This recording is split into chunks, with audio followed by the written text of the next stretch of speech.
Hello, welcome back to my channel. I'm Sally Louise, an opera singer turned indie folk singer-songwriter, and today, if you couldn't tell from the title of this video, we're talking about 3 essential skills that every freelance artist, musician, creative should have and indulge in and invest in. These are the 3 takeaways that I've had in just the 6 months that I've been freelance and the decade leading up to it. Before we get started, 2 orders of business. The first one, big shout out to one of my newer patrons, Michael McCabe. Thank you so much for joining my Patreon.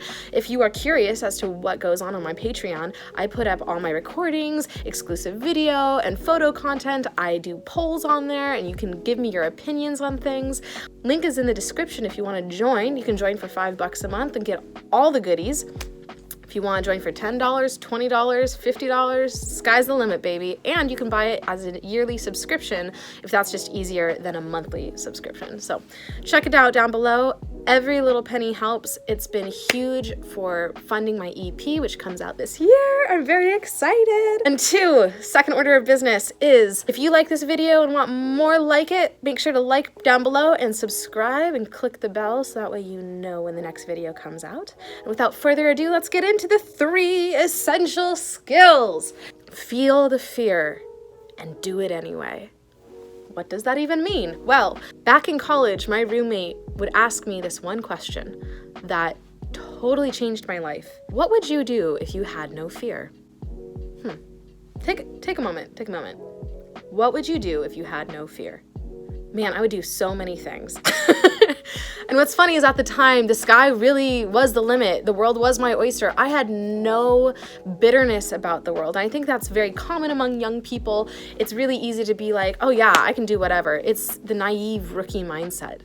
And we lose that as we become jaded. We have negative experiences. The world kind of hits us with a dose of reality that not everything is for us. But just because not everything is for us doesn't mean the world is out to get us. And I think that voice of fear and doubt in your head is not actually your voice. Rather, it is a separate entity entirely. It's a challenge. And if you can't meet that challenge by saying, you know what, we'll talk another time, and closing the metaphorical door on that voice that is not your own and doing it anyway, you're going to feel like you can't do anything and the world is out to get you. We're not about the victim mentality in the freelance world. In fact, if you are acting like a victim in the freelance world of music or art or creativity or whatever freelance you are, you're going to be eaten alive. You are on the front lines of your business and you are the only person you can rely on for income. You cannot act like a victim. You cannot let the fear get to you. In fact, if anything, that survival of I am the only person I can depend on, especially when you're starting out, lights a fire under your ass. Man, it's immense. I would say the biggest fear that holds people back from doing a freelance creative business or turning their side hustle into a full-time job is saying, well, right now my day job provides all the money for my life and my side hustle is just a nice little supplemental income.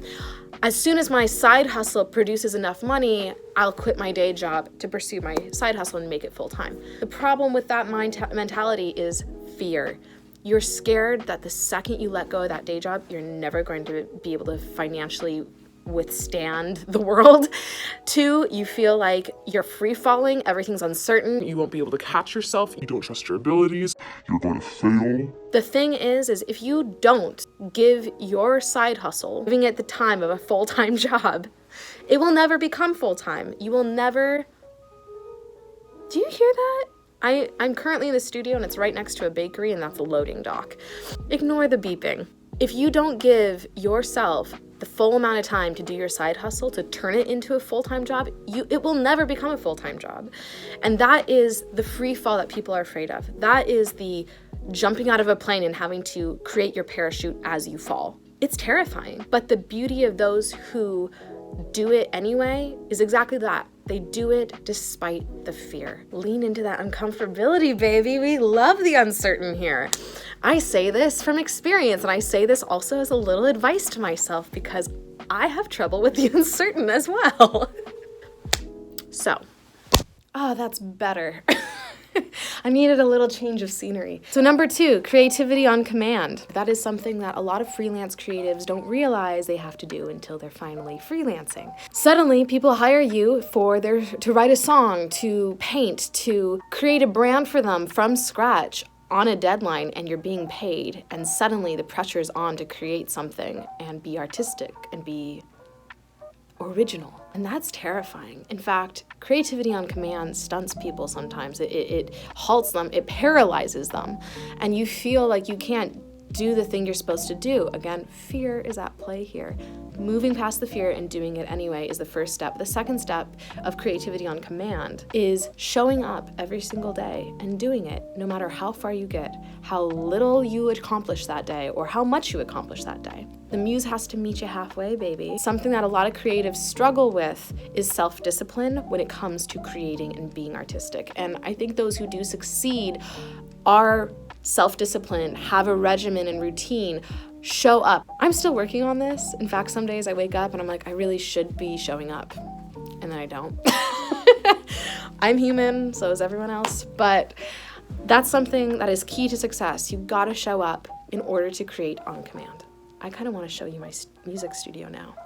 Okay, let's go. Welcome to my music studio. This is where I teach voice lessons. And if you're so fortunate to be one of my students, hi!